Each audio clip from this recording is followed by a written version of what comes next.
الحمدللہ وکفا والصلاة والسلام علی عبادہ الذین اصطفیٰ خصوصاً علی افضلہم وخاتم النبیین محمد الامین وعلی آلہ وصحبہ اجمعین اما بعد فقد قال اللہ تبارک وتعالی کما ورد فی سورۃ آل عمران اعوذ باللہ من الشیطان الرجیم بسم اللہ الرحمن الرحیم کل نفس ذائقۃ الموت وانما توفون اجورکم یوم القیامہ فمن زحزح عن النار وادخل الجنۃ فقد فاز وما الحیاۃ الدنیا الا متاع الغرور وقال عز وجل كما ورد في سورة العنكبوت وما هذه الحياة الدنيا إلا لهو ولعب وإن الدار الآخرة لهي الحيوان لو كانوا يعلمون صدق الله العظيم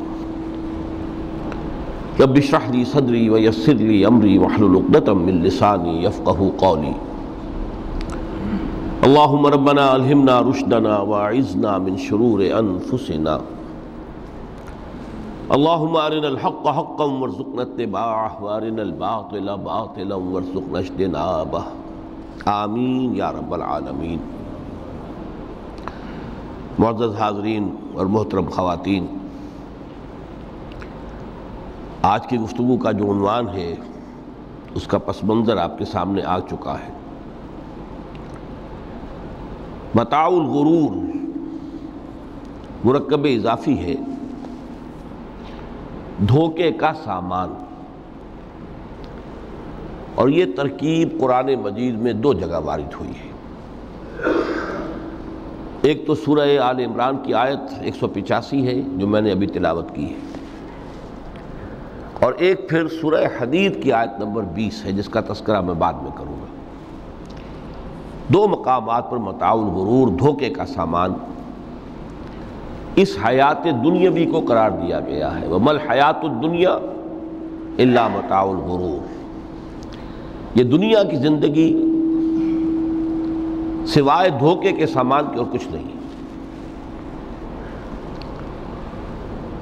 میں نے ساتھ ہی دوسری آیت جو تلاوت کی ہے وہ سورہ عنکبوت کی آیت ہے،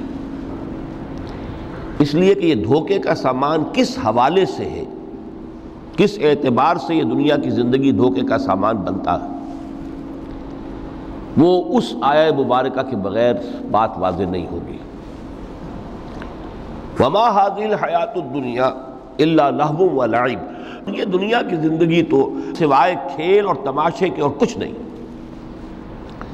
وَإِنَّ دَارَ الْآخِرَةَ لَهِيَ الْحَيَوَانُ،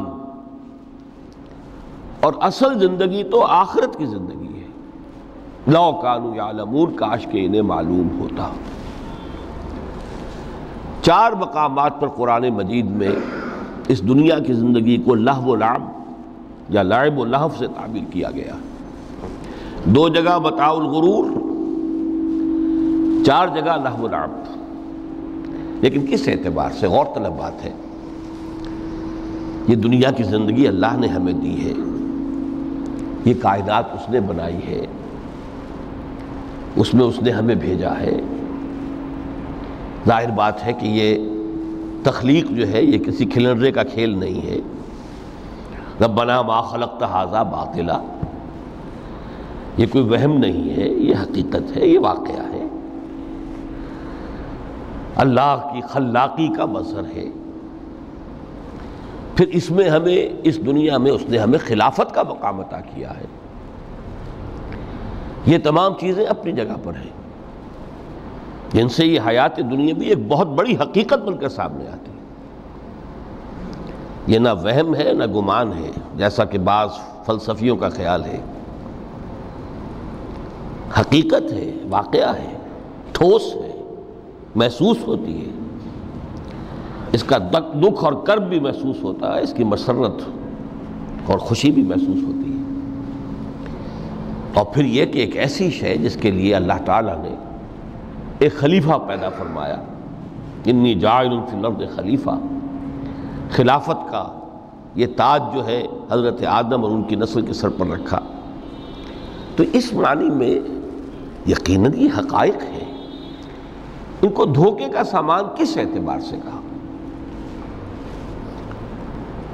اگر تو حقیقت زندگی کا تصور ہمارے سامنے واضح رہے، جس کو علامہ اقبال نے کہا ہے خوبصورتی کے ساتھ، تو اسے پیمانہ امروز و فردا سے نہ ناپ، جاویداں پہم دواں ہر دم جواں ہے زندگی۔ یہ جو اللہ کی خلاقی کا نقطہ عروج ہے انسان، کلائمیکس آف ہز کریشن، قرآن مجید میں کہا گیا خلقتہ بیدی، میں نے اسے اپنے دونوں ہاتھوں سے بنایا۔ وَلَقَدْ كَرَّمْنَا بَنِي آدَمَ وَحَمَلْنَاهُمْ فِي الْبَرِّ وَالْبَحْرِ وَرَزَقْنَاهُمْ مِنَ الطَّيِّبَاتِ وَفَضَّلْنَاهُمْ عَلَى كَثِيرٍ مِّمَّنْ خَلَقْنَا تَفْضِيلًا۔ یہ اس کی شان ہے، جس کے بارے میں دو جگہ فرمایا فَإِذَا سَوَّيْتُهُ وَنَفَخْتُ فِيهِ مِن رُوحِي، یہ روحی مرکب اضافی، خاص اللہ اپنی ذات کی طرف اس روح کو منسوب کر رہا ہے جو حضرت آدم میں پھونکی گئی۔ روحی، جب میں اس میں اپنی روح میں سے پھونک دوں، فَقَعُوا لَهُ سَاجِدِينَ، تو گر پڑنا اس کے سامنے سجدے میں۔ اور آپ کو معلوم ہے قرآن مجید میں کس شد و مت سے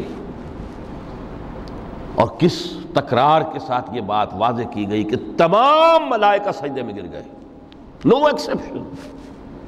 فَسَجَدَ الْمَلَائِكَةُ كُلُّهُمْ أَجْمَعُونَ، تین الفاظ جو ہیں تاکید کے لیے، سجدہ کیا الملائکہ، حصر ہے، الف لام، لام حصر ہے، تمام فرشتوں نے سجدہ کیا۔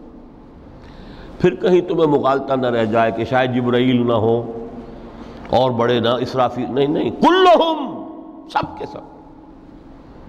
پھر مزید کہیں تمہیں شبہ نہ رہ جائے، اجمعون، سب نے سجدہ کیا۔ وہ انسان جو ہے اس کی زندگی یہ 30 35 40 50 60 70 80 برس نہیں ہے، اس کی زندگی بہت طویل ہے، بہت طویل ہے۔ میں آج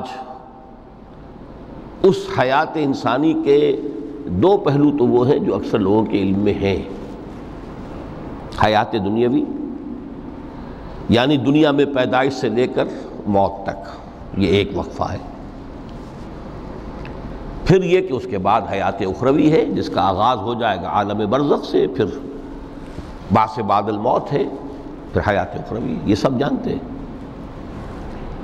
لیکن یہ کہ اس دنیا میں آنے سے پہلے بھی ہم ایک زندگی گزار آئے ہیں، اور بدقسمتی سے اس کا تصور بہت کم لوگوں کو حاصل ہے۔ اور عہد حاضر کے جو ریشنلسٹ قسم کے اقلیت زدہ میں کہتا ہوں انہیں، یا اقلیت گزیدہ، اقلیت سے ڈسے ہوئے لوگ، وہ ان چیزوں سے اباع کرتے ہیں، دور بھاگتے ہیں۔ ہماری پہلی تخلیق ہوئی تھی عالم ارواح میں، الارواح جنود مجندہ، لشکروں کے لشکر تھے۔ آدم سے لے کر آخری انسان جو دنیا میں پیدا ہوگا قیامت تک، سب کی ارواح عالم ارواح میں پیدا کر دی گئی۔ وہاں عہد لیا گیا الست بربکم قالوا بلا، کیا میں تمہارا رب نہیں ہوں، مالک نہیں ہوں؟ ہم سب نے عہد کیا تھا، کیوں نہیں؟ شہیدنا، ہم گواہ ہیں، یہ عہد الست۔ اور ظاہر بات ہے کہ عہد جو ہوتا ہے جب تک انسان کو اپنی ذات کا شعور نہ ہو، خود شعوری نہ ہو، آپ دنیا میں معاہدہ کرتے ہیں تو کہتے ہیں کہ بقائمی ہوش و حواس میں یہ عہد کر رہا ہوں، معاہدہ کر رہا ہوں، تو ظاہر بات ہے کہ اس وقت ہم تھے اور ہوش و حواس کے ساتھ تھے، خود شعوری کے ساتھ تھے، لیکن صرف ارواح تھی، جسد نہیں تھے۔ اور یہی ہے وہ مقام جس کے بارے میں حضور نے سے جب پوچھا گیا کہ متى وجبت لک النبوۃ یا رسول اللہ، اللہ کے رسول آپ کو نبوت کب ملی؟ تو آپ نے فرمایا والآدم بین الماء والطین، ابھی آدم کا حیولہ جو ہے ابھی گارا گوندھ ہی رہا تھا، پانی اور گارے کے درمیان ہی تھے آدم، کہ میں اس وقت بھی نبی تھا۔ عالم خلق کا ابھی آغاز نہیں ہوا، ابھی عالم ارواح میں بھی جو تمام ارواح ہیں وہ اپنی امتیازی شان کے ساتھ ہیں۔ روح محمدی صلی اللہ علیہ وسلم، جس سے اگر نور محمدی کہیں تو غلط نہیں ہے، اس لیے کہ ارواح کا جو مادہ تخلیق ہے وہ نور ہے، جیسے فرشتوں کا مادہ تخلیق نور ہے۔ مسلم شریف میں حضرت عائشہ صدیقہ رضی اللہ تعالیٰ عنہ سے روایت موجود ہے، اللہ نے فرشتوں کو نور سے پیدا کیا۔ روح، فرشتے روح ہیں، ارواح ہیں، روح القدس، روح الامین، اور ارواح انسانیہ بھی روح ہے، یہ سب ان کا مادہ تخلیق نور ہے۔ اس وقت ہم پیدا کیے گئے، صرف ارواح کی شکل میں ہم سے عہد لیا گیا اور پھر سلا دیا گیا۔ یہ پہلی موت تھی جو ہم پر وارد ہوئی ہے اس دنیا میں آنے سے پہلے، اس لیے کہ سورہ مومن کی ایک آیت میں فرمایا گیا ہے کہ جہنم میں لوگ جو ہیں فریاد کریں گے، ربنا امتنا اثنتین واحییتنا اثنتین فاعترفنا بذنوبنا فہل الی خروج من سبیل۔ اے اللہ، تو نے ہمیں 2 مرتبہ مارا، 2 مرتبہ زندہ کیا، تو اب ایک مرتبہ اور صحیح، کہ یہاں سے نکلنے کا بھی کوئی راستہ ہے کہ نہیں؟ اتنے مراحل سے تو ہمیں لے کر آیا ہے، ایک مرحلہ اور سی۔ تو یہ 2 موتیں کون سی ہیں؟ پہلی موت وہ تھی جب ارواح کو موت کی نیند سلا دیا گیا۔ پھر عالم خلق، جسے آج سائنٹسٹ کہتے ہیں، جس کا نقطۂ آغاز ہے بگ بینگ، عالم ارواح اس سے پہلے کی شے ہے، اس تک سائنس نہیں پہنچ سکتی، وہ سائنس سے ماوراء ہے۔ لیکن جہاں سے سائنس شروع ہوتی ہے وہ عالم خلق کا آغاز ہے، بگ بینگ سے۔ وہ پھر مختلف مراحل، تنزل کے مراحل بھی آئے، ارتقاء کا مرحلہ بھی آیا، تفصیل میں جانے کا موقع نہیں ہے۔ بہت سے تنزلات کے مراحل اور بہت سے ارتقاء کے مراحل طے کر کے آدم تیار ہوا ہے۔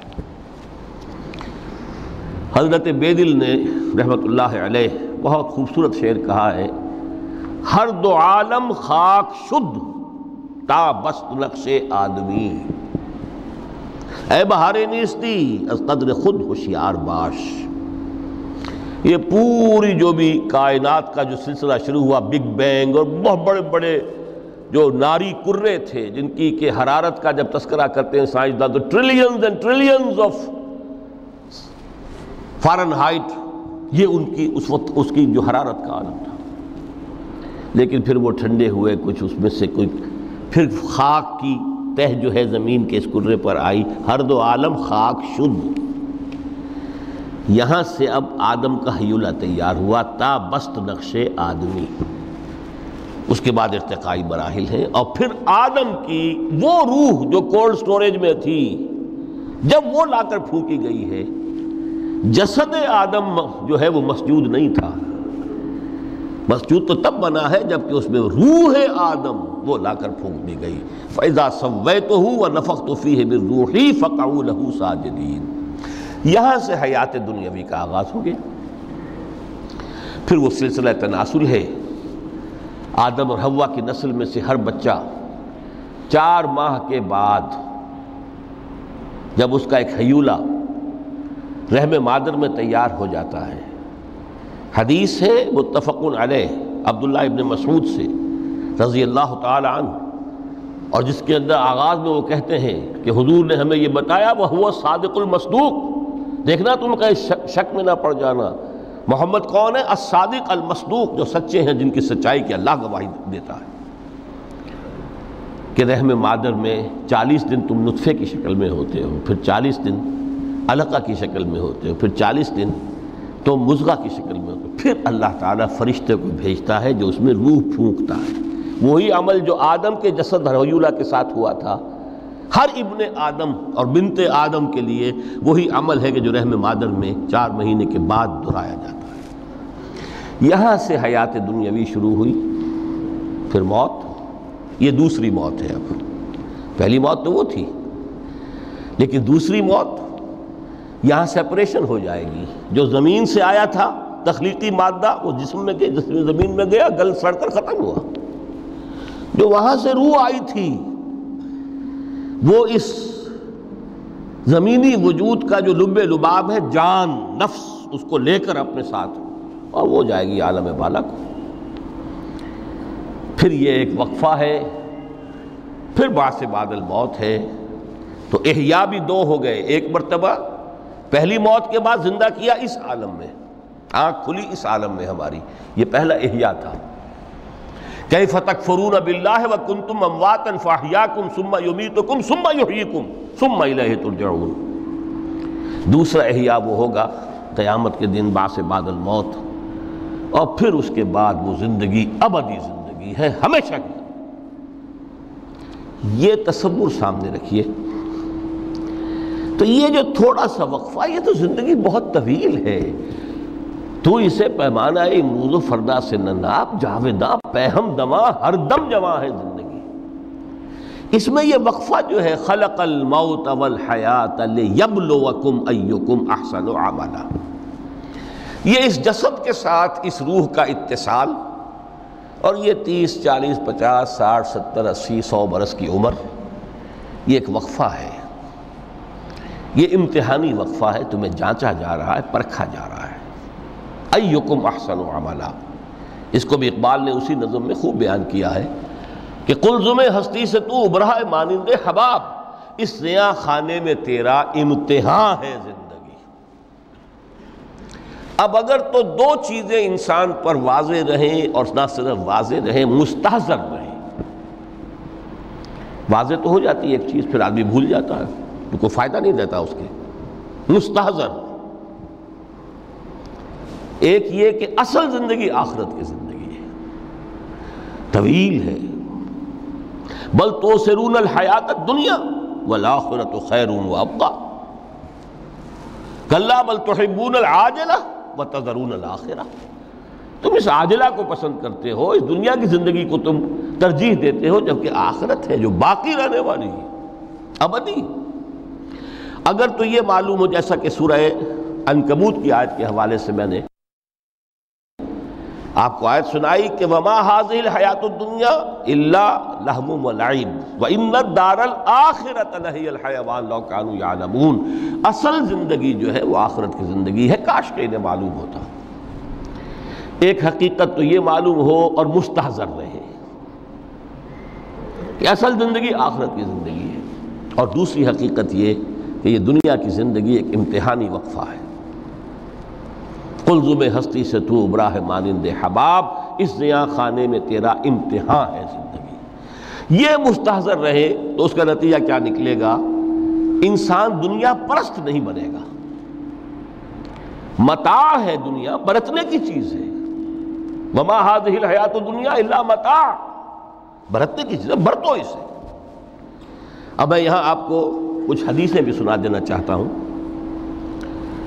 ایک حدیث میں حضور نے عجیب نقشہ کھینچا ہے، مالی ولی دنیا، لوگوں مجھے تمہاری اس دنیا سے کیا سروکار؟ انما مثلی کراکب استظل تحت شجرۃ ثم راح فترکھا، میری مثال تو اس سوار کسی ہے جو تھوڑی دیر کے لیے کسی درخت کے سائے میں سستانے کے لیے رک جاتا ہے۔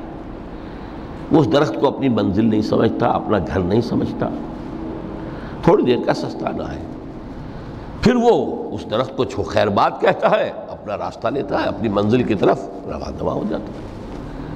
بس اتنا تعلق، منزل یاد رہے۔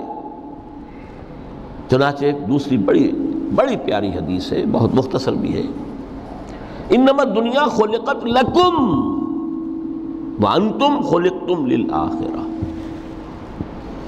دیکھو یہ دنیا تمہارے لیے بنائی گئی ہے۔ خلق لکم ما فی السماوات و ما فی الارض، قرآن مجید کہتا ہے۔ اس لیے میں نے کہا تھا خلافت ہمیں دینی تھی تو سب کچھ ہمارے لیے بنایا گیا ہے نا، یہ محفل سجائی گئی ہے ہمارے لیے، یہ سب ہمارے لیے بنایا گیا ہے، پورے عالم کو مسخر کیا گیا ہمارے لیے۔ سخر لکم، سورج بھی چاند بھی ہر چیز تمہارے لیے مسخر کی گئی ہے۔ انما الدنیا خلقت لکم، وَأَنْتُمْ خُلِقْتُمْ لِلْآخِرَةِ، لیکن تمہاری تخلیق ہوئی ہے، تمہیں بنایا گیا ہے، تمہیں پیدا کیا آخرت کے لیے۔ یہ منزل یاد رہے، میرا ٹھکانہ وہ ہے، میرا گھر وہ ہے، میری منزل وہ ہے، یہ راہ گزر ہے، یہ سفر ہے، یہ ایک وقفہ ہے، امتحانی وقفہ ہے۔ خلق الموت والحیات لیبلوکم ایکم احسن عملا۔ لیکن اب تیسری حدیث سنیے، اور یہ ہے وہ کہ جو اس دنیا کو جو میں نے شروع میں کہا تھا، بڑی ٹھوس حقیقت ہے، یہ اللہ کی تخلیق ہے، سنجیدہ تخلیق ہے، ہم نے کوئی کھیل کود کے لیے تو نہیں بنایا ہے۔ ربنا ما خلقت ھذا باطلا، حضور فرماتے ہیں الدنیا مزرعۃ الآخرہ، دنیا آخرت کی کھیتی ہے، یہاں بوؤ گے تو وہاں کاٹو گے، یہاں بوؤ گے نہیں تو کاٹو گے کیا خاک؟ اس اعتبار سے غور کیجئے، یہ دنیا اور حیات دنیاوی کا ایک ایک لمحہ ایک بڑی عظیم حقیقت بن کر سامنے آتا ہے۔ ہماری حیات دنیاوی کا ایک ایک لمحہ ابدی ہے، پوٹینشلی، کیوں کہ اس میں جو کچھ ہم کما رہے ہیں اس کے نتائج ابدی زندگی پر پھیلے ہوئے ملیں گے۔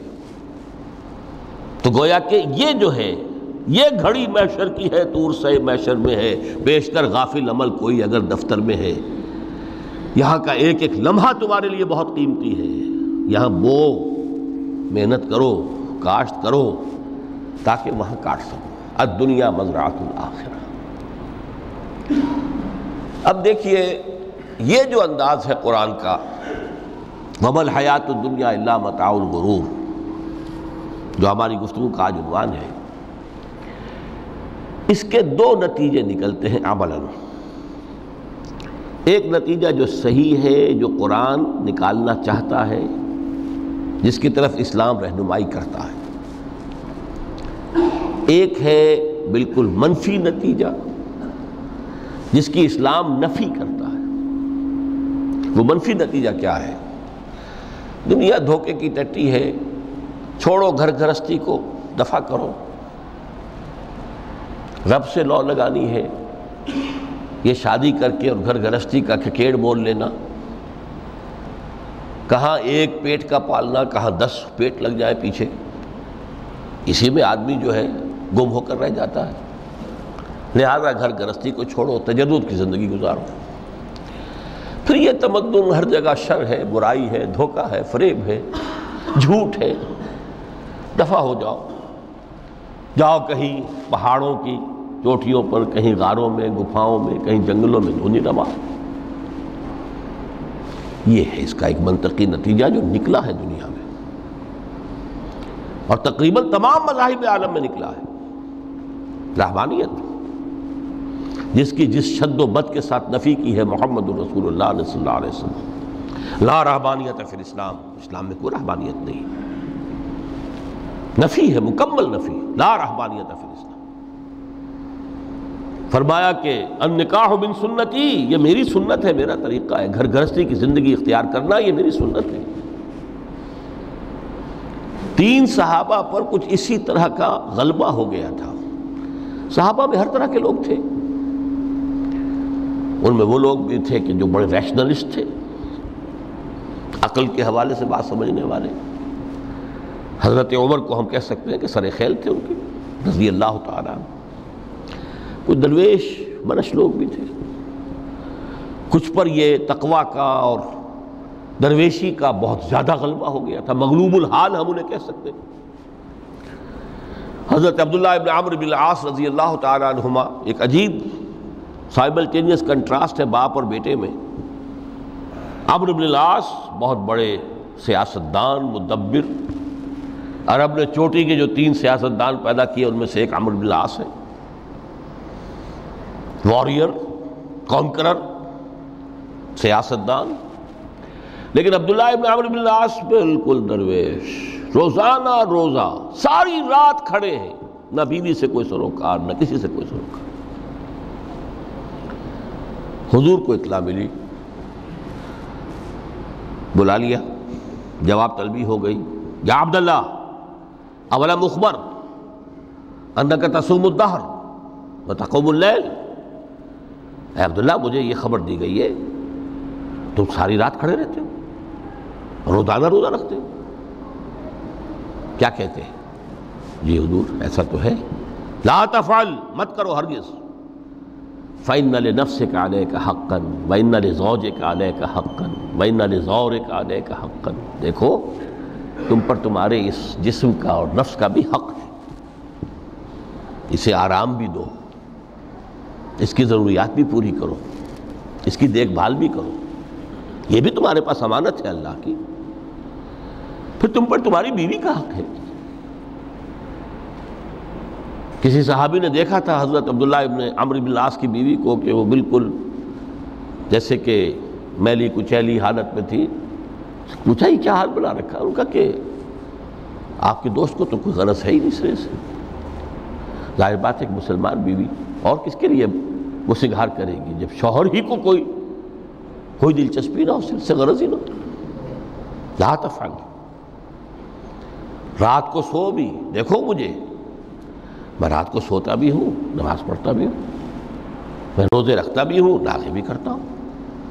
دیکھو زیادہ سے زیادہ ہفتے میں دو دن روزے رکھ لیا کرو کہ حضور مجھے اور تھوڑی سی اجازت، اچھا ایک دن ناغا ایک دن روزہ، صوم داؤد، اس سے آگے کی اجازت نہیں۔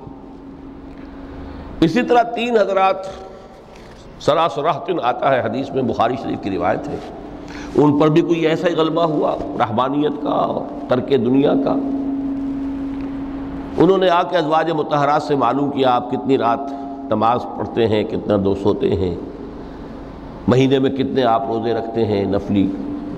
انہوں نے کوئی وہاں تو کھلی کتاب تھی سیرت محمد صلی اللہ علیہ وسلم، جو کچھ تھی حقیقت بیان کر۔ اب دیکھیے ایک عجیب ذہنیت، انہوں نے دیکھا کہ یہ تو کم ہے، ان کے اندازے کے اعتبار سے تو بہت کم ہے، لیکن یہ کہ اپنے آپ کو ذرا تسلی، حضور کی تو کوئی ضرورت نہیں ہے، آپ تو معصوم ہیں، آپ کیسے گناہ نہیں ہوا، کوئی خطا نہیں ہوئی، آپ کے لیے تو یہ اتنی عبادت ہمارے لیے تو کافی نہیں ہے، ہم تو گناہ گار ہیں۔ ایک نے عہد کیا کہ میں کبھی نہیں سوؤں گا، رات بھر کھڑا رہوں گا۔ دوسرے نے کہا کبھی ناغا نہیں کروں گا، ہر روز روزہ رکھوں گا۔ تیسرے نے کہا میں شادی بیاہ کے کھکیڑ میں پڑوں گا نہیں۔ حضور کو اطلاع مل گئی، طلب فرمایا، ڈانٹا آپ نے، آپ لوگوں نے یہ کہا ہے؟ جی ہاں ہم نے کہا تو ہے۔ واللہ، خدا کی قسم میں تم میں سب سے بڑھ کر متقی ہوں، لیکن میں رات کو سوتا بھی ہوں اور نماز بھی پڑھتا ہوں، روزے رکھتا بھی ہوں، ناغے بھی کرتا ہوں، میری گھر گرستی کی زندگی ہے، میری بیویاں ہیں۔ من رغب عن سنتی فلیس منی، یہ ٹکڑا جو جوڑ دیا جاتا ہے نکاح کے خطبے میں اس حدیث کے ٹکڑے کے ساتھ، یہ 2 علیحدہ حدیث ہے بالکل، النکاح من سنتی، اور یہ ٹکڑا اس طویل حدیث کا ہے، من رغب عن سنتی فلیس منی، جو میری سنت کو پسند نہیں کرتا پھر اس کا مجھ سے کوئی تعلق نہیں۔ یہ تو میں نے احادیث کے حوالے سے آپ کو وہ جو منفی طرز عمل، گریز، دنیا سے تعلق منقطع کرنا، پسپائی، گریز، فرار، اور اس کا نتیجہ کیا نکلتا ہے کہ دنیا پھر شریروں کے لیے رہ گئی، کھیلیں کودیں عیش کریں۔ جو سلیم الفطرت نیک لوگ تھے وہ تو گئے، لہذا ان کو اب کوئی روک ٹوک کرنے والا ہی نہیں، کوئی پوچھنے تاشنے والا نہیں، ظالم جو چاہے ظلم کرے اور جس طرح چاہے شریر جو ہے شرارتیں کریں۔ قرآن مجید میں سورہ حدید اس اعتبار سے نہایت عظیم صورت ہے، نہایت عظیم صورت ہے کہ وہاں یہ آیت بھی بہت ہی شاندار انداز میں آئی ہے، متاع الغرور والی، خاصی طویل آیت بن کر آئی ہے، اور جیسا کہ میں نے عرض کیا 4 جگہ تو حیات دنیاوی کو کہا گیا ہے صرف لہو و لعب یا لعب و لہو، لیکن یہاں جو ہے آیت نمبر 20، اعلموا انما الحیات الدنیا لعب و لہو و زینت و تفاخر بینکم و تکاثر فی الاموال والاولاد۔ 5 الفاظ کے حوالے سے اس حیات دنیاوی کے کچھ حقائق بیان کیے گئے، عام طور پر سرسری طور پر لوگ گزر گئے ہیں۔ محاورتاً جب بھی آتا ہے معاملہ لہو و لعب، لعب و لہو، وہ تو 4 جگہ ہے، یہاں 3 الفاظ مزید آئے ہیں، اور ترکیب کیا؟ پہلے لعب ہے پھر لہو ہے۔ سورہ عنکبوت میں لہو و لعب یہ در حقیقت ایک طرح سے محاورے کی شکل اختیار کر گیا، تماشا اور کھیل، لیکن نہیں، یہاں ترتیب کچھ اور ہے۔ اس پر اگر آپ غور کریں گے تو یہ ایک عجیب سا نقشہ سامنے آتا ہے۔ حیات دنیاوی کے 5 ادوار، جن میں سے ہر دور میں ایک شے انتہائی اہم ہوتی ہے، توجہ کا مرکز بنی ہوتی ہے۔ ابتدائی دور ہے، بالکل بچہ بھی ہے، کھیل، بس لعب، اس کے سوا اسے کوئی زندگی سے سروکار ہی نہیں، زندگی کے تلخ حقائق ابھی اسے معلوم نہیں۔ بھوک لگی تو رو پڑے، ماں نے دودھ پلانا ہے، کھلانا ہے، ان سے تو کچھ نہیں کرنا اس نے، وہ لعب، کھیل۔ لیکن تھوڑا سا آگے چلتے ہیں، ٹین ایجر سٹیج میں جب داخل ہوتا ہے آدمی، تو اب وہ نرا کھیل، معصومانہ کھیل نہیں رہتا، اس میں تلذذ، سینشول گریٹیفیکیشن کا عنصر شامل ہو جاتا ہے۔ اب اس کا کہا لہو، اعلموا انما الحیات الدنیا لعب و لہو۔ ذرا آگے بڑھیے تو انسان پر سب سے زیادہ دھن سوار ہو جاتی ہے، بناؤ سنگھار، میرا لباس فیشن کے مطابق ہو، کہیں ایسا نہ ہو مذاق اڑے۔ اپنے لباس کے بارے میں بہت کانشیس ہوگا، اپنے ہیئر کٹ کے بارے میں بہت کانشیس ہوگا، ہر چیز کے بارے میں بہت کانشیس۔ زینت، بناؤ سنگھار، آرائش، زیبائش۔ اس سے ذرا آگے گئے، تکاثر فی الاموال والاولاد، تفاخر بینکم۔ یہ سمجھیے کہ تقریباً 30 برس کی عمر جب انسان کی ہوتی ہے، اب فخر، تفاخر، یا دولت پر فخر ہوگا، یا نسب پر فخر ہوگا، یا اپنی کسی سیاسی حیثیت پر فخر ہوگا، اپنی چودراہٹ پر فخر ہوگا۔ تفاخر بینکم، جس میں جان میں چونکہ توانائی ہوتی ہے، قوت ہوتی ہے، لیکن اس کے بعد جب عمر ڈھلی، بڑا ریئلسٹک ہو جاتا ہے انسان۔ پھر یہ جو چوتھی سٹیج تھی، اس میں تو یہ کہ مونچھ نیچی نہ ہو، چاہے سب کچھ میں اپنا خرچ کر دوں، داؤ پہ لگا دوں، لیکن مونچھ نیچی نہیں ہوگی۔ آخری سٹیج وہ ہوتی ہے کہ پھر ہوکا لگ جاتا ہے آدمی کو، تکاثر فی الاموال والاولاد، مال اور اولاد کی کثرت کثرت کثرت۔ اب یہ ہوتا ہے کہ مونچھ نیچی کیا، مونڈ بھی دی جائے تو کوئی حرج نہیں، مال آنا چاہیے، ویری ریئلسٹک۔ اور اسی حال میں انسان ہوتا ہے، آخری پارے کی صورت نے پھر اس میں ایڈ کر کے اس کے اوپر مہر لگا دی، الہاکم التکاثر حتی زرتم المقابر۔ یہ تکاثر جو ہے پیچھا نہیں چھوڑتا۔ اتنی دولت بھی ہے کہ آپ کی 10 نسلیں کھا سکے اطمینان سے بیٹھ کر، تب بھی صبر نہیں ہوتا۔ بڑے میاں کی ٹانگیں جو ہیں وہ قبر میں لٹکی ہوئی ہیں، لیکن تکاثر جو ہے، تکاثر مال، وہ پیچھا نہیں چھوڑتا۔ حتی زرتم المقابر، یہاں تک کہ قبروں تک جا پہنچے، قبر میں اتار دیا جائے، جب تک ٹانگیں صرف لٹکی ہوئی ہیں اس وقت تک نہیں۔ اس کے بعد تشبیہ دی ہے کہ یہ حیات دنیاوی کا جو ایک سائیکل ہے، اعلموا انما الحیات الدنیا لعب و لہو و زینت و تفاخر بینکم و تکاثر فی الاموال والاولاد۔ اب اس کو کمپیئر کیا ہے پلانٹ کنگڈم میں جو سائیکل چل رہا ہے۔ یہ ہمارا سائیکل ہے 60-70 برس کا، بچہ پیدا ہوا، خوشیاں منائی گئیں، پھر وہ لڑکپن سے، پھر ٹین ایجر سٹیج سے، پھر جوانی ہے، پھر ادھیڑ عمر ہے، اور پھر بڑھاپا ہے، اور پھر قبر میں اتارا جانا ہے۔ لیکن یہ کہ پلانٹ کنگڈم میں سائیکل چلتی ہے، کمثل غیث اعجب الکفار نباتہ ثم یہیج فتراہ مصفرا ثم یکون حطاما۔ یہ 4 سٹیج ہیں۔ جیسے بارش برستی ہے تو سبزہ نمودار ہوتا ہے، اور کاشتکار کو بڑا اچھا لگتا ہے، اس نے بیج بویا تھا، اس نے محنت کی تھی، اس نے ہل چلایا تھا، اعجب الکفار نباتہ، اس کو بہت اچھا لگتا ہے، دل باغ باغ ہو جاتا ہے۔ جیسے آپ کے ہاں بیٹا ہوا پوتا ہوا خوشیاں مناتے ہیں آپ. کمثل غیث اعجب الکفار نباتہ ثم یہیج، پھر وہ فصل اپنی پوری قوت کو پہنچتی، فصل لہرا رہی ہے. فتراہ مصفرا، پھر وہ زرد ہو جاتی ہے. وہ ہریاول اب ختم ہوئی، اب فصل پک گئی ہے، اب وہ زردی پر آ گئی ہے.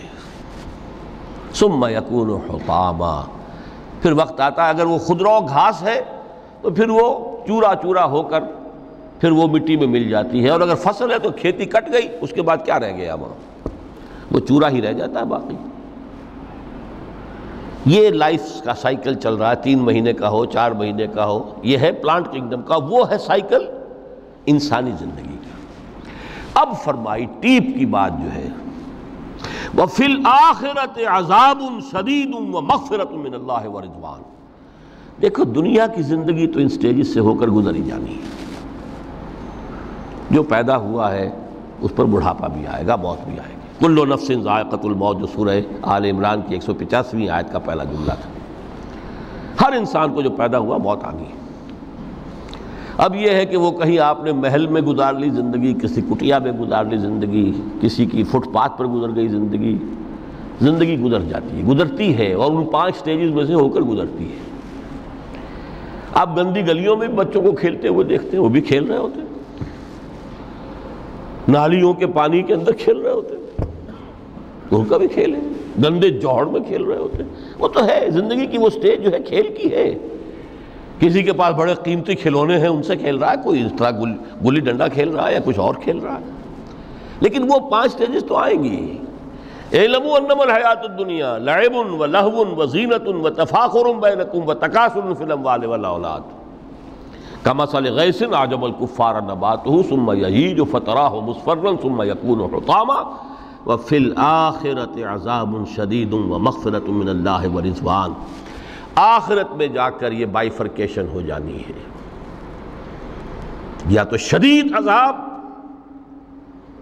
اور یا اللہ کی مغفرت اور رضا. Now the choice is yours، اما شاکرا و اما کفورا. فیصلہ اب تم خود کر لو. وما الحیات الدنیا الا متاع الغرور. یہاں بھی آخری الفاظ وہ ہے کہ دنیا کی زندگی دھوکے کے سوا کچھ نہیں. کیوں؟ اگر تو دنیا کی زندگی میں گم ہو گئے، جیسے کہ اقبال نے کہا ہے کہ کافر کی یہ پہچان کے آفاق میں گم ہے، اور مومن کی یہ پہچان کہ گم اس میں ہے آفاق. دنیا میں رہو، طالب دنیا نہ بنو، طالب عقبہ، طالب آخرہ. دنیا میں رہو، برتو، استعمال کرو، تمہارے لیے پیدا کیا گیا بھائی، برتو. متاع ہے، برتنے کی شے ہے. ہاں حلال اور حرام کی پابندیاں سامنے رکھو، باقی برتو. مطلوب یہ نہ ہو، مقصود یہ نہ ہو، مطلوب آخرہ ہو. انما الدنیا خلقت لکم وانتم خلقتم للآخرہ. منزل وہ رہے، مستحضر رہے، سامنے رہے کہ میں تو اجنبی ہوں، یہاں یہ میرا وطن نہیں ہے. الدنیا سجن المومن و جنت الکافر. جیسے کسی پرندے کو کسی پنجرے میں بند کر دیا گیا ہو، اس طرح ہمیں اس دنیا میں بھیج دیا گیا. اللہ کی مرضی ہے، اس نے بھیجا ہے. جب تک وہ چاہتا ہم رہیں گے یہاں، لیکن ہمارا دل یہاں نہیں لگے گا. بازار سے گزرا ہوں، خریدار نہیں ہوں. طالب دنیا نہ ہو تب تو یہ کوئی دھوکے کا سودا نہیں، قطعاً نہیں، بالکل نہیں. حضور نے خود فرمایا مجھے تمہاری اس دنیا میں سے فلاں فلاں چیزیں بہت پسند ہیں، اور کس قدر ریئلسٹک ہیں. آپ نے عورتوں کے بارے میں فرمایا مجھے اس دنیا سے پسند ہے عورت. کوئی تصنع اور کوئی بھی تکلف اور کوئی خلاف فطرت بات نہیں کی محمد رسول اللہ صلی اللہ علیہ وسلم. آنکھوں کی ٹھنڈک میری نماز میں ہے، مجھے خوشبو پسند ہے. عورت کی طرف بھی آپ کا رجحان تھا. قرآن مجید میں آتا ہے نا، اے نبی اب کوئی اور نکاح آپ نہیں کریں گے. وَلَوْ أَعْجَبَتْكَ حُسْنُهُنَّ، چاہے ان کا حسن جو ہے وہ آپ کو اچھا لگے، اب اجازت نہیں ہے مزید، بس فل سٹاپ. جتنے نکاح ہو چکے. تو یہ دنیا کو حضور نے صلی اللہ علیہ وسلم دنیا پر سوار رہو، دنیا کو اپنے اوپر سوار نہ ہونے دو. بس بات صرف یہ ہے. کافر کی یہ پہچان کہ آفاق میں گم ہے۔ اسی لیے سورہ کہف کا ایک مرکزی مضمون ہے، پہلے رکوع میں بات آتی ہے اِنَّا جَعَلْنَا مَا عَلَى الْأَرْضِ زِینَةً لَهَا لِنَبْلُوَهُمْ أَيُّهُمْ أَحْسَنُ عَمَلًا۔ ہم نے اس دنیا پر جو کچھ ہے، یہ اسکائی اسکریپرز بن گئے ہمارے زمانے میں، اور یہ شاندار بلڈنگز ہیں، اور یہ کچھ ہے، ہم نے زینت اور زیبائش اور آرائش بنا دیا ہے تاکہ آزمائیں۔ انہی کے حسن کے شکار ہو جاتے ہو اور ان کے پرستار بن کر رہ جاتے ہو۔ رخ روشن کے آگے شمع رکھ کر وہ یہ کہتے ہیں، ادھر جاتا ہے دیکھیں یا ادھر پروانہ آتا ہے، پھر بھی اللہ ہی کے عاشق بنے رہو، اللہ ہی سے محبت کرو تو کامیاب ہو گئے، دنیا کو برتو۔ اگر دنیا یہ عروس ہزار داماد جو ہے، اگر کہیں یہ محبوبہ بن گئی تو گئے، ختم۔ اچھا دیکھیے اس سورہ حدید میں اب یہ دنیا کی حقیقت کو اس طرح بیان کر کے دو نتیجے جو اس سے نکلتے ہیں ان کو علیحدہ علیحدہ بیان کر دیا۔ ایک نتیجہ جو میں بیان کر چکا، رہبانیت، ترک دنیا، اس کی نفی کرتے ہوئے فرمایا وَلَقَدْ أَرْسَلْنَا نُوحًا وَإِبْرَاهِيمَ وَجَعَلْنَا فِي ذُرِّيَّتِهِمَا النُّبُوَّةَ وَالْكِتَابَ فَمِنْهُمْ مُهْتَدٍ وَكَثِيرٌ مِّنْهُمْ فَاسِقُونَ ثم قفينا على آثارهم برسلنا وقفينا بعيسى ابن مريم وآتيناه الإنجيل وجعلنا في قلوب الذين اتبعوه رأفة ورحمة ورهبانية ابتدعوها ما كتبناها عليهم۔ اصل مضمون یہ تھا جس کے لیے تمہید اتنی لمبی باندھی، ہم نے نوح کو بھیجا، ابراہیم کو بھیجا، ان کی اولاد میں ہی نبوت اور کتاب رکھ دی، پھر ان کے نقش قدم پر ہم نے اٹھایا عیسیٰ ابن مریم کو، انہیں انجیل دی، اور جو لوگ ان پر ایمان لائے ان کے دلوں میں رحمت اور رافت کے جذبات پیدا کر دیے، انسانی ہمدردی۔ حضرت عیسیٰ کا جو اپنا مزاج تھا، ظاہر بات ہے کہ آپ کے حواریین اور آپ پر ایمان لانے والوں میں اسی کا ایک عکس پیدا ہونا تھا، لہذا وہ ایک خاص کیفیت، لیکن فرمایا ایک شے کو انہوں نے بدعت کے طور پر ایجاد کر لیا، وَرَهْبَانِيَّةً ابْتَدَعُوهَا مَا كَتَبْنَاهَا عَلَيْهِمْ۔ رہبانیت کی انہوں نے بدعت ایجاد کر لی، یہ انہوں نے کی ہے، ہم نے یہ ان پر فرض نہیں کی تھی۔ یہ ہے وہ منفی نتیجہ، گریز، خانقاہوں میں جا کر بیٹھ جاؤ، موناسٹسزم، تجرد کی زندگی گزارو۔ نتیجہ اس کا کیا نکلتا ہے کہ بظاہر راہب اور راہبائیں رہ رہی ہیں اور رہ رہے ہیں، اور اندر جو حرام کاری کے بازار چل رہے ہیں، اور تہخانوں کے اندر حرامی بچوں کی قبروں کے قبرستان بنے ہوئے۔ ہسٹری آف کرسچین موناسٹسزم پر کتابیں پڑھ لیجئے، خود انہوں نے اپنے سارے جو ہیں بخیے ادھیڑ کر خود رکھ دیے۔ یہ رہبانیت، یہ اسلام کا راستہ نہیں ہے۔ احادیث کے حوالے سے میں آپ کے سامنے پہلے بیان کر چکا ہوں، میں بعد میں تھوڑا سا عرض کروں گا کہ ہمارے ہاں بھی یہ رسم کیوں آئی اور کیسے آئی۔ الحمدللہ اس درجے میں نہیں آئی جس درجے میں کہ کرسچینٹی میں آئی ہے، الحمدللہ ثم الحمدللہ، لیکن کسی درجے میں اگر آئی ہے تو کیوں آئی ہے یہ میں بعد میں عرض کروں گا۔ لیکن اس کا مل حیات الدنیا الا متاع الغرور کا دوسرا نتیجہ کیا ہے؟ پہلا نتیجہ تھا گریز کا، پسپائی کا، فرار کا، معاشرے سے نکل بھاگنے کا، تاکہ معاشرے میں اشرار کھل کھیلیں، جو چاہیں کریں۔ ایک راستہ یہ ہے، ترک دنیا کے معنی ہیں ترک لذات دنیاوی، آسائشوں کو ترک کرنا، سختیاں جھیلنا، کس لیے؟ تاکہ دنیا سے ظلم کا خاتمہ ہو، باطل کا تختہ الٹ دیا جائے، ظلم کا استیصال۔ ظاہر بات ہے ظالم آسانی سے ظلم نہیں چھوڑے گا، ایکسپلائٹر واضح و نصیحت سے اپنے ایکسپلائٹیشن سے باز نہیں آئے گا۔ شاذ ہوتے ہیں اس طبقے کے اندر بھی یقیناً کچھ سلیم الفطرت لوگ ہوتے ہیں، جیسے طبقہ اشرافیہ سے تھے حضرت ابوبکر رضی اللہ تعالیٰ عنہ، سلیم الفطرت انسان تھے، وہ کوئی غلاموں کے طبقے سے تو نہیں تھے، کوئی فقراء کے مساکین کے طبقے میں سے نہیں تھے، اونچے طبقے میں سے تھے، عشرہ مبشرہ اکثر و بیشتر اس طبقے سے تھے۔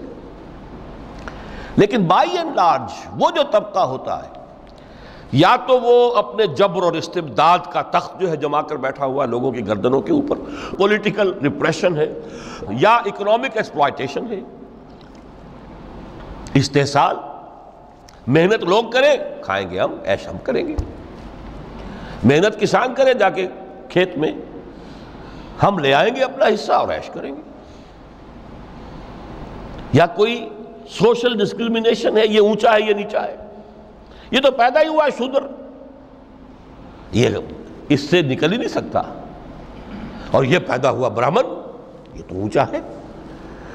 اس تینوں قسم کے ظلم، اس کا خاتمہ کرنا، اس کے لیے جد و جہد کی ضرورت ہے، جہاد کی ضرورت ہے، قتال کی ضرورت ہے، اور جہاد و قتال آپ نہیں کر سکتے جب تک کہ لذات دنیاوی سے کنارہ کشی نہ کریں، جب تک کہ اپنی بیلٹ کو ٹائٹ نہ کریں، جب تک کہ اپنی ضروریات زندگی کو کم نہ کریں۔ ضروریات زندگی کم کریں گے تو تفریغ الاوقات ہوگا، جو تبلیغی بھائیوں کی اصطلاح ہے بہت اہم، اپنے وقت کو فارغ کر سکیں گے۔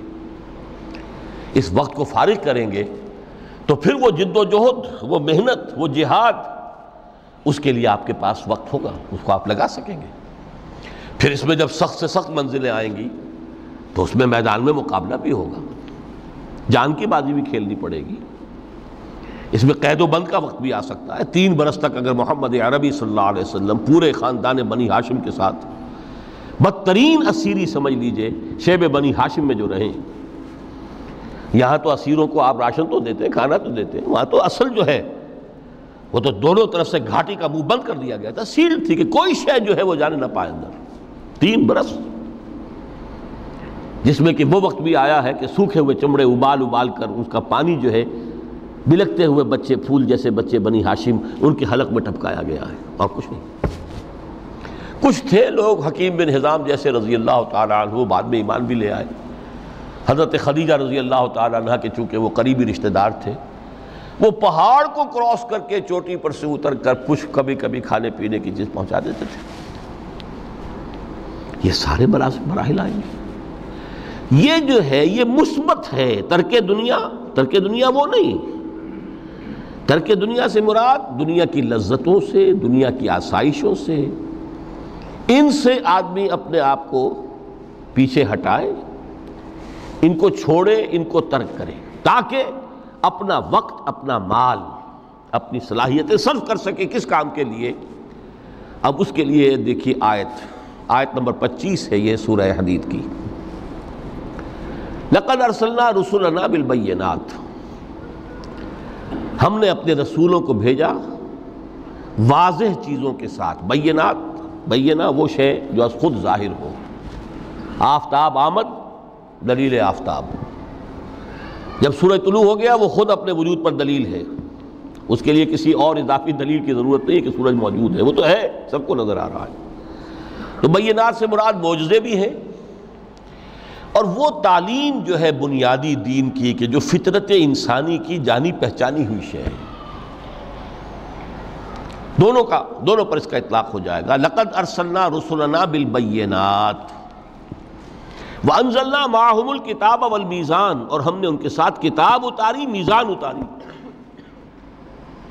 یہ سب کچھ کس لیے کیا؟ لیقوم الناس بالقسط، تاکہ لوگ عدل پر قائم ہوں۔ یہ ہے سول آبجیکٹو۔ یہ نہیں بس ہماری کتاب پڑھ لیا کرے، ختم قرآن ہو گیا، اللہ اللہ دعا مانگ لی، چھٹی۔ قائم کرو اس کو، وہ میزان عدل نصب کرو، ہر ایک کو وہی تل کر ملے جو اس کا حق ہے، اور ہر ایک سے وہ لیا جائے کہ جو اس کے ذمہ واجب ہے۔ اگر یہ نہیں تو بابا پھر سب کہانیاں ہیں، شریعت اور دین اور نماز اور روزہ اور حج، کوئی حیثیت ان کی نہیں۔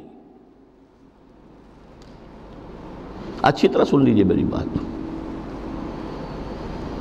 قرآن مجید میں کہلوایا گیا حضور سے، قل یا اہل الکتاب لستم علی شیء حتی تقیموا التوراۃ والانجیل وما انزل الیکم من ربکم۔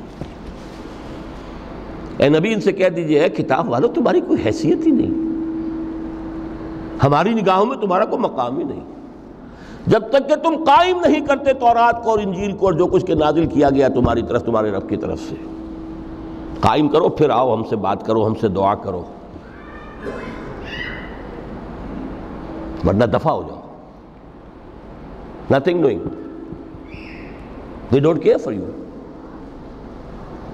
لستم علی شیء حتی تقیموا التوراۃ والانجیل وما انزل الیکم من ربکم۔ اب قانون خداوندی تو بدلتا نہیں ہے، نہ فرام پرسن ٹو پرسن، نہ فرام نیشن ٹو نیشن، نہ فرام امہ ٹو امہ، اٹل ہے۔ وَلَن تَجِدَ لِسُنَّتِ اللَّهِ تَبْدِيلًا وَلَن تَجِدَ لِسُنَّتِ اللَّهِ تَحْوِيلًا۔ سنت اللہ تو ایک ہے۔ اب اس آیت کو ذرا پڑھیے، قُلْ يَا أَهْلَ الْقُرْآنِ لَسْتُمْ عَلَىٰ شَيْءٍ حَتَّىٰ تُقِيمُوا الْقُرْآنَ وَمَا أُنزِلَ إِلَيْكُم مِّن رَّبِّكُم۔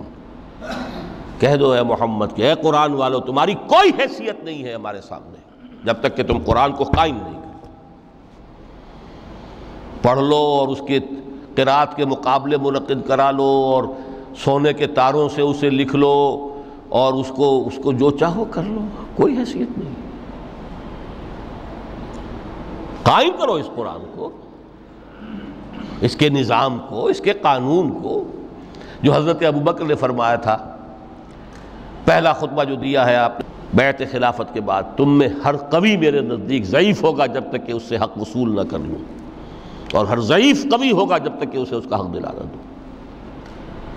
سورہ شورى میں حضور سے کہلوایا گیا، قل وَأُمِرْتُ لِأَعْدِلَ بَيْنَكُمْ، مجھے یہ حکم ہوا ہے کہ میں تمہارے مابین عدل قائم کروں۔ میں واعظ بن کر نہیں آیا، میں بدھ مت کے بھکشو بنانے کے لیے نہیں آیا تمہیں۔ ہاں، انقلابی عمل میں ایک مرحلہ آتا ہے، بدھ مت کے بھکشو بننا پڑتا ہے کچھ عرصے کے لیے، تیاری کا مرحلہ، وہ میں ابھی بعد میں ذرا بیان کر دوں گا، لیکن مستقل نہیں ہے یہ بدھ مت کے بھکشو۔ یہ بدمعاش جس طرح چاہیں کھل کھیلیں، ظالم جس طرح چاہیں لوگوں پر ظلم کرتے رہیں، تشدد اور جبر کا جس طرح سے چاہے معاملہ کریں، استحصالی نظام جس طرح ہوتا ہے چلتا رہے۔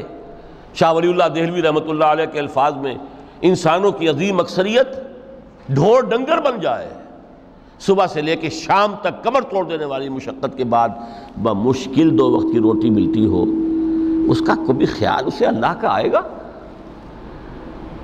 کبھی اللہ سے لو لگا سکے گا؟ دنیا نے تیری یاد سے بیگانہ کر دیا تو اس سے بھی دل فریب ہے غم روزگار کے۔ اس لیے حضور نے فرمایا کاد الفقر ان یکون کفرا، یہ فقر جو ہے یہ تو انسان کو کفر تک پہنچا دیتا ہے۔ عدل قائم کرو۔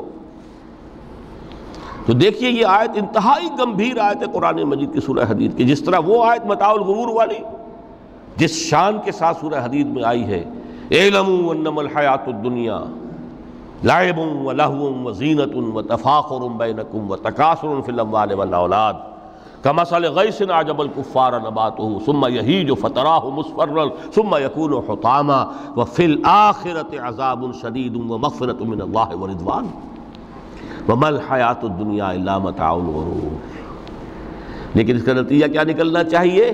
لقد ارسلنا رسلنا بالبینات وانزلنا معهم الکتاب والمیزان لیقوم الناس بالقسط۔ Now prepare for the shock۔ میرے نزدیک، میرے علم کی حد تک شاید دنیا کی کوئی انقلابی کتاب نہ ہو جس نے اس قدر عریاں طور پر کھل کر یہ کہا ہو کہ ظالموں کی سرکوبی کرو، کچلو ان کے سر۔ وانزلنا الحدید، ہم نے لوہا بھی اتارا ہے۔ ایک وقت آتا ہے ظلم نہیں ختم ہوتا جب تک کہ لوہے کی طاقت ہاتھ میں نہ آئے۔ انزلنا الحدید، ہم نے صرف کتاب ہی نہیں اتاری ہے، لوہا بھی اتارا ہے۔ فیہ باس شدید، اس میں جنگ کی صلاحیت ہے۔ ومنافع للناس، لوگوں کے لیے کچھ اور منفعتیں بھی ہیں، کوئی توا پرات چمٹا یہ بھی بنا لو، ٹھیک ہے، لیکن اصلاً یہ اسلحہ کے لیے۔ وانزلنا الحدید، اسی تو سورہ حدید کا نام حدید ہے۔ فیہ باس شدید ومنافع للناس ولیعلم اللہ من ینصرہ ورسلہ بالغیب، اللہ دیکھنا چاہتا ہے کون ہے اس کے وفادار بندے جو اس لوہے کی طاقت کو ہاتھ میں لے کر مدد کرتے ہیں اس کی اور اس کے رسولوں کی غیب میں ہونے کے باوجود۔ ان اللہ قوی عزیز، ویسے اللہ قوی ہے، عزیز ہے، آن واحد میں کفر کو ختم کر دے جب چاہے، آن واحد میں ظالموں کا ظلم جو ہے وہ ختم کر کے رکھ دے، وہ سب کچھ کر سکتا ہے۔ لیکن پھر تمہاری آزمائش کیسے ہوگی؟ کیسے معلوم ہوگا ہوز ہو، کس کا کیا مقام تھا، کس کے پاس کتنا یقین کا سرمایہ تھا، کس کے ایمان کی گہرائی اور گہرائی کا کیا عالم تھا، کس نے ہمارے دین کے لیے کیسی کیسی قربانیاں جھیلی ہیں۔ یہ ہے ترک دنیا جو موسٹ پروفاؤنڈ ہے، نتیجہ خیز ہے، خیر کو وجود میں لانے کے لیے ہے، لیکن اس کی مثالیں موجود ہیں۔ حضرت مصعب بن عمیر رضی اللہ تعالی عنہ ایام جاہلیت میں کہا جاتا ہے ان کا جوڑا جو ہے شام سے تیار ہو کر آتا تھا، جیسے کبھی مشہور ہے کہ پنڈت نہرو کا بھی کپڑے سل کر آتے تھے پیرس سے۔ موتی لال نہرو کا بیٹا، اور موتی لال نہرو وہ تھا کہ وائس رائے کی پہلی کار آئی ہے ہندوستان میں تو دوسری کار موتی لال کی آئی، اس کا بیٹا، اس کے کپڑے پیرس سے سل کر آتے تھے۔ مصعب بن عمیر کے کپڑے شام سے تیار ہو کر آتے تھے، اور وہ ہمیشہ عطر میں بسے ہوئے ہوتے تھے۔ جہاں سے گزر گئے معلوم ہوا کہ پوری گلی جو ہے وہ مہک اٹھی، معلوم ہو جائے کہ مصعب گزرا ہے یہاں سے۔ ایمان لائے محمد رسول اللہ پر صلی اللہ علیہ وسلم۔ باپ فوت ہو چکا تھا، اس کی چھوڑی ہوئی دولت تھی، ماں تھی، لیکن وہ خاندان کا نظام، چچا تھا سربراہ، وہ بدترین کافر۔ اس نے پہلے سمجھایا ہوگا 100 طریقے آزما کے، پھر آخری بار اس نے آزمایا یہ جس دولت کے اوپر تم عیش کر رہے ہو یہ تمہارے مشرک باپ کی دولت ہے، نکل جاؤ گھر سے۔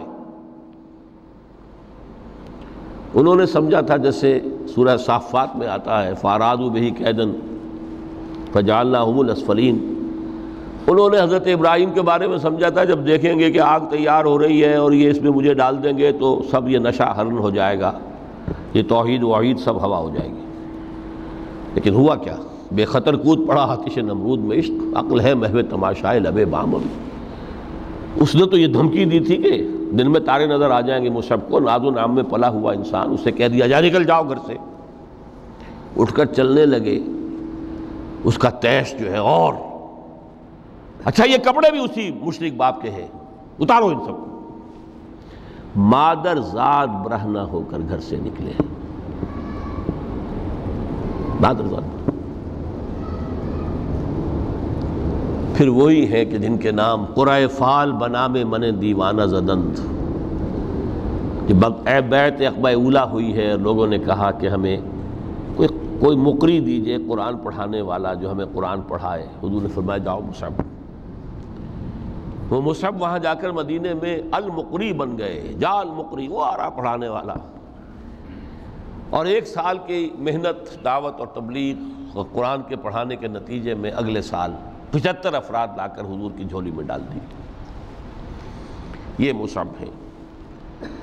شہادت ہوئی ہے غزوہ بدر میں۔ ایک مرتبہ اس سے پہلے کا واقعہ بھی ہے کہ حضور مسجد میں تشریف فرما تھے، سامنے سے حضرت مصعب گزرے، ایک پھٹا ہوا سا کمبل جسم کے گرد لپیٹا ہوا تھا۔ حضور کی آنکھوں میں آنسو آ گئے۔ از کجا تاب کجا، یہ دیوانہ جو ہے اللہ کا اور رسول کا اور دین کا کہاں سے کہاں پہنچا ہے۔ غزوہ احد میں علم ان کے ہاتھ میں ہے، جس ہاتھ میں علم ہے وار پڑا، کٹ گیا، دوسرے سے بھی پکڑا، اس کو بھی کٹ گیا، پھر دونوں جتنے بچ گئے تھے حصے ان سے سنبھالا، پھر شہید ہو گئے۔ جسم پر صرف ایک چادر تھی، اوپر سے جسم ننگا تھا، صرف ستر کے لیے چادر۔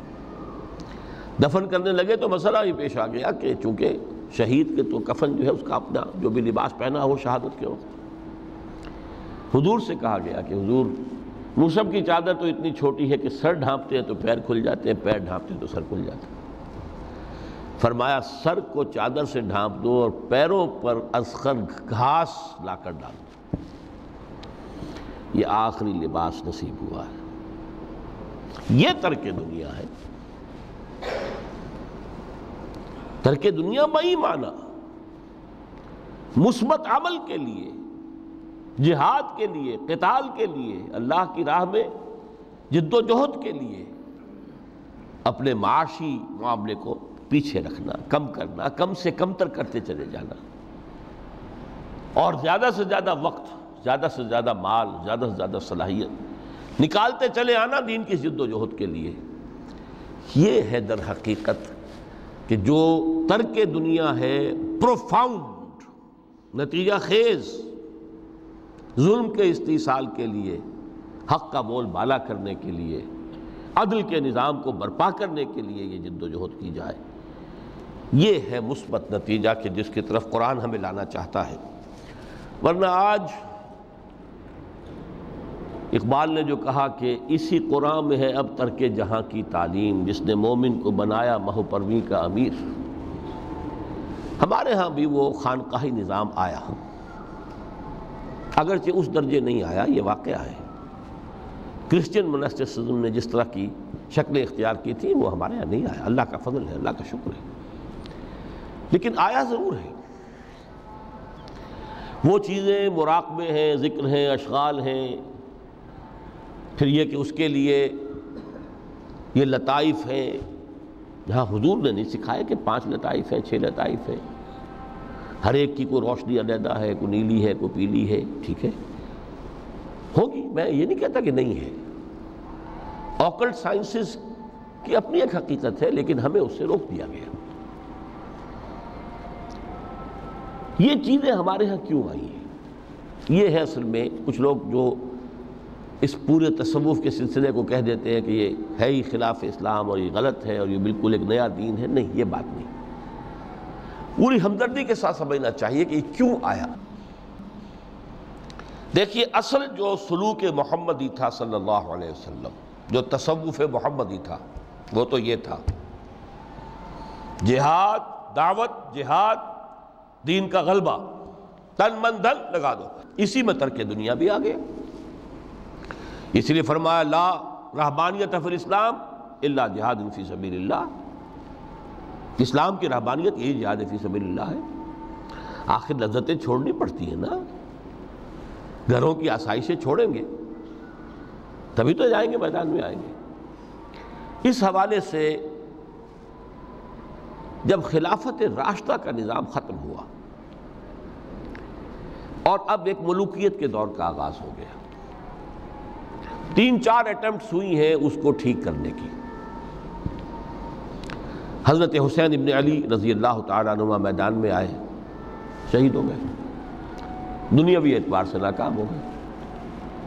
عبداللہ ابن زبیر آئے رضی اللہ تعالیٰ عنہ، کچھ تھوڑی سی کامیابی ہوئی، سسٹین نہیں کر سکے، وہ بھی شہید کر دیے گئے۔ پھر حضرت زید آئے، پھر نفس زکیہ آئے، کوئی کوشش کامیاب نہیں ہوئی۔ اس نتیجے پر پہنچ گئے کہ یہ تو اب جو حکومت کی چھت ہے یہ تو ہے، اس کو تو اب ہم نہیں ہٹا سکتے۔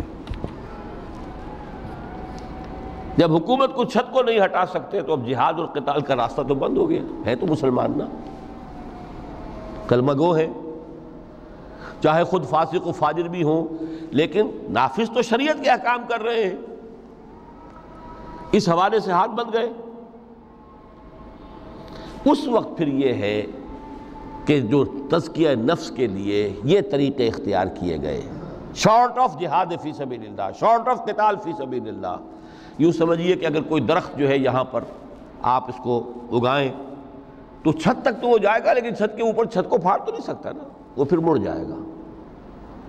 یہ ڈیفلیکشن ہوئی ہے ہمارے ہاں، جس سے کہ یہ خانقاہی نظام وجود میں آیا۔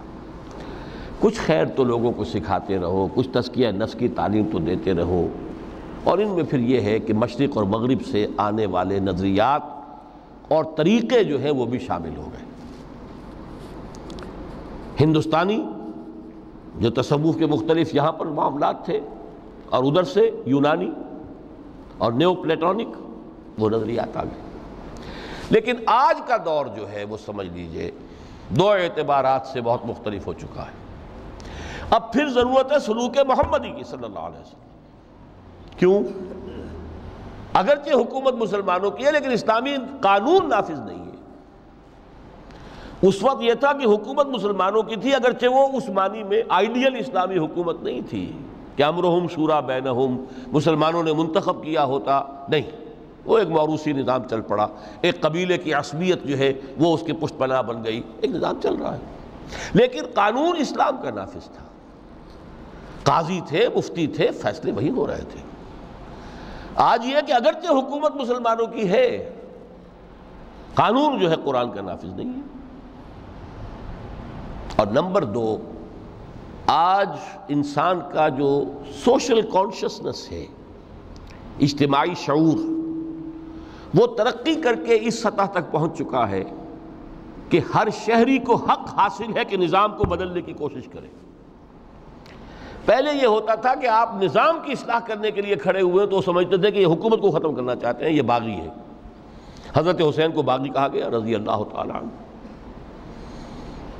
اب باغی جو ہے واجب القتل ہے، اسی لیے تو آخر کلمہ گو تھے وہ جنہوں نے شہید کیا حضرت حسین کو رضی اللہ تعالیٰ عنہ۔ اس وقت تک یہ کانسیپٹ تھا ہی نہیں کہ اسٹیٹ علیحدہ شے ہے، گورنمنٹ علیحدہ شے ہے۔ We are against the government, not against the state. آج تصور جو ہے بالکل کلیئر کٹ ہو گیا ہے، ہم وفادار ہیں ریاست پاکستان کے، حکومت پاکستان کے نہیں۔ حکومت پاکستان کو بدلنا ہمارا حق ہے، اور اس بدلنے کے دو طریقے ہیں، یا ایک انتخابات کا ذریعہ ہے یا پھر ایجیٹیشن کا ذریعہ ہے، بشرطے کہ ایجیٹیشن پیسفل ہو، توڑ پھوڑ نہ ہو، کسی کی جان اور مال اور پراپرٹی کو کوئی نقصان نہ پہنچایا جائے، خود مرنے کو تیار ہو جائے، گولیاں چلیں، جیلوں میں جائیں، ایجیٹیٹ کریں، اگر جیلیں بھر جائیں گی، اگر گولیاں مار مار کر جو ہے فوج ایک وقت میں آ کر کہہ دے گی، جیسے کہ بھٹو کے زمانے میں کہہ دیا تھا، جبکہ اس نے کہا تھا کہ میری کرسی بہت مضبوط ہے، لیکن جب بریگیڈیئر محمد اشرف گوندل ہی ٹک دی لیڈ، پھر 3 اور آگے بریگیڈیئر ان کے ساتھ مل گئے، we are going to shoot no more, go and have a political settlement. اپنی قوم کے اوپر کہاں تک ہم گولیاں برسائیں گے؟ Who are they? They are our kith and kin, we are not an occupation army. Jallianwala Bagh میں اگر 5000 مر گئے یا جتنے بھی مرے تھے، جنرل ڈائر کو کائے کا دکھ؟ وہ ہندو تھے یا مسلمان تھے یا سکھ تھے؟ ہندوستانی تھے۔ لیکن یہاں تو جن کو ہم مار رہے ہیں وہ کون ہیں؟ پاکستانی ہے۔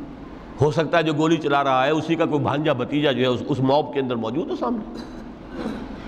یہ راستے دونوں اس وقت کھلے ہوئے ہیں۔ الیکشن کا پروسیس جو بھی لوگ سمجھتے ہیں کہ اس کے ذریعے سے یا سمجھتے رہے ہیں، آج تو میں سمجھتا ہوں کہ وقت آ چکا ہے کہ تقریباً اس پر کنسنسس ہو چکا ہے کہ الیکشن کے ذریعے سے نظام نہیں بدل سکتا۔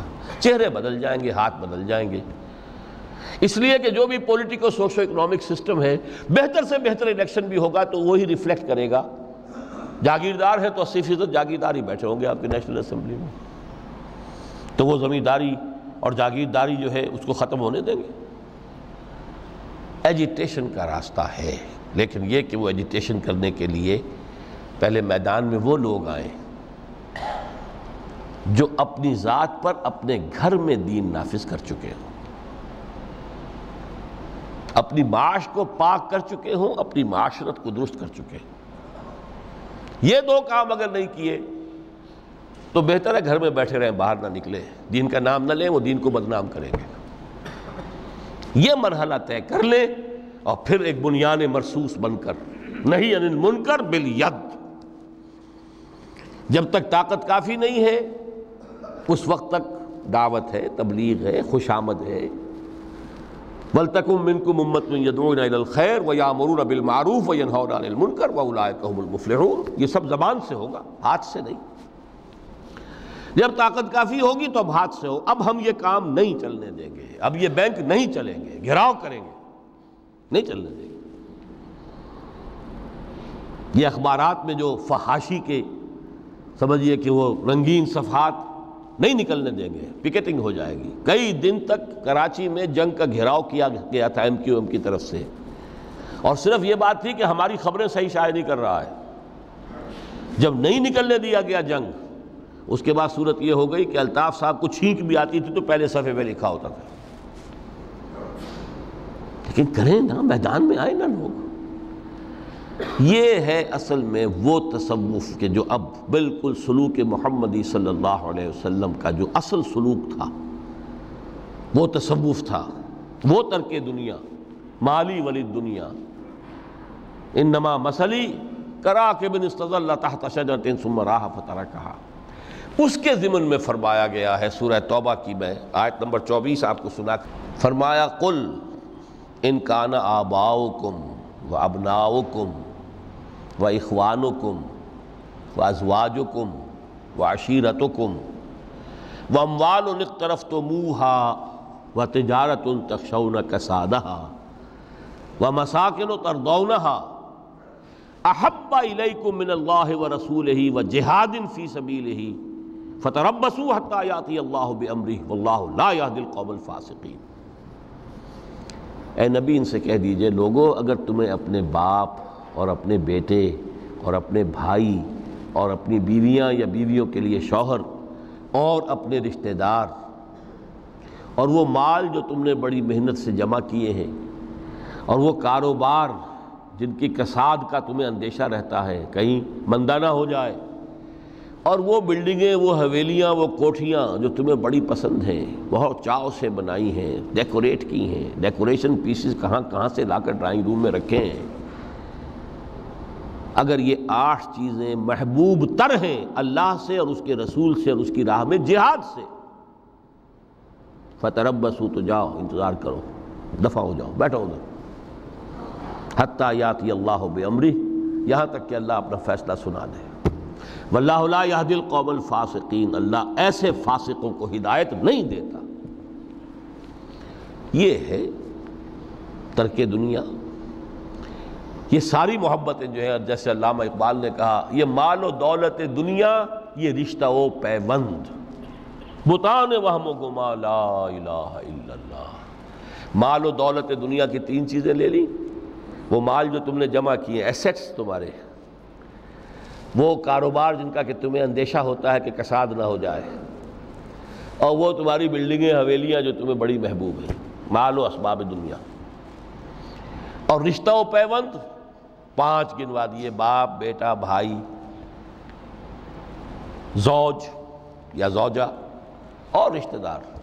اگر یہ محبوب تر ہیں اللہ سے، اس کے رسول سے، اس کی راہ میں جہاد سے، تو جاؤ، دفع ہو جاؤ، فتربصوا، گو اینڈ ویٹ، یہاں تک کہ اللہ اپنا فیصلہ سنا دے۔ اللہ ایسے یہ فاسق جو ہیں ان کو زبردستی ہدایت نہیں دیتا، اللہ کا قاعدہ ہی نہیں، ہدایت اس کو دیتا ہے جو طالب ہدایت ہو۔ تو متاع الغرور اس معنی میں کہ دنیا کی کوئی شے اور اس کی محبت ہمارے راستے میں بیڑی بن کر ہمارے پاؤں میں نہ پڑ جائے، اس راستے سے، دعوت دین اور اقامت دین کی جد و جہد سے، اگر یہ ہے تو یہ متاع الغرور ہے، دھوکہ ہے، فریب ہے۔ اگر یہ نہیں ہے، اس راستے پر آپ چل رہے ہیں، تو دنیا برتنے کی چیز ہے، استعمال کرو، دنیا ہی تو کھیتی ہے، یہی محنت کرو گے نا، اسی دنیا میں کوشش کرو گے، جہاد کرو گے، اسی دنیا میں دعوت اور تبلیغ کا کام کرو گے، یہی کھیتی ہے جس کی فصل تمہیں کاٹنی ہے جا کر قیامت میں۔ یہ دونوں پہلو ہمارے سامنے رہنے چاہیے۔ میں آپ حضرات کا بہت ممنون ہوں، آپ نے بہت توجہ سے میری باتوں کو سنا ہے۔ اللہ تعالیٰ جو کچھ کہا گیا ہے اس میں جو صحیح ہے، حق ہے، اس کے لیے دلوں کو کھولے، صرف ذہنوں کو نہیں، دلوں کو کھول دیں، اس لیے کہ دل کھلیں گے تو کوئی تبدیلی آئے گی۔ مولانا منظور نعمانی صاحب نے ایک دفعہ لکھا تھا بڑا پیارا جملہ کہ اصل تبدیلی دل کی تبدیلی ہوتی ہے۔ دماغ تو کرائے کا وکیل ہے، دلیلیں فراہم کر دیتا ہے، دل نے ادھر کا فیصلہ کیا، دماغ نے اسی کے لیے دلیلیں دے دی، دل ادھر جانا چاہتا ہے، دماغ اس کے لیے دلیلیں دے دے گا۔ وکیل وہی ہے، مدعی نے کر لیا تو اس کے حق میں دلائل کے انبار ہیں، اور اگر اسی مقدمے میں کہیں مدعا علیہ نے اس وکیل کو کر لیا ہوتا تو اس کے حق میں دلائل۔ تو اللہ تعالیٰ دلوں کو کھولے اور اس متاع الغرور کے پھندوں سے ہمیں نکل کر اصل محبت اللہ سے اور اس کی راہ میں جہاد سے، اور اصل مطلوب و مقصود زندگی آخرت کی، اس کی ہمیں توفیق عطا فرمائے۔ اقول قولی ھذا واستغفر اللہ لی ولکم ولسائر المسلمین والمسلمات۔